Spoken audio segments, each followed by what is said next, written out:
Israel iyo Mareykanka ayaa hadda bilaabay weerar militari oo ka dhacay gudaha Iiraan, taas oo xiisada gobolka gaadhsiisay heerkii ugu sarreeyay sanado badan gudahood. Sida ay sheegayaan warbixino hordhac ah, weerarada waxaa lagu fuliyey gantaalada masaafada dheer jara oo kumanaan kiiloomitir socdaalayay. Difaacyada cirka ah ee Iiraan ayaa qayb ka mid ahi gantaaladaasi qabteen, balse dhowr madfac ayaa la sheegay inay gaadheen meelo u dhow caasimadda waddanka Iiraan. Warbaahinta dowladda Iiraan ayaa xaqiijisay weerarka, waxayna ku dhawaaqday xaalad degdeg ah oo ka dhaqan gashay dalka oo dhan.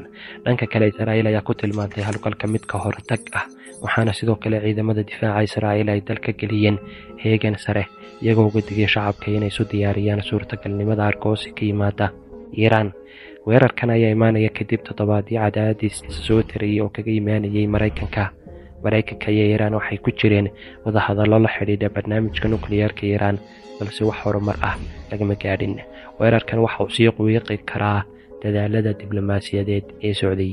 Waqti xaadirkan, Mareykanku waxa uu gobolka ku leeyahay joogitaan ciidan oo xooggan, halka Iiraan ay sidoo kale haysato kayd ballaaran oo gantaalada balistiga ah iyo diyaarado aan duuliye lahayn oo drones ah. Xaaladan, haddii Iiraan ay doorato inay jawaab bixiso, isku horimaadku si degdeg ah ayaa u fidi kara gobolka Bariga Dhexe oo dhan ayaa guban kara.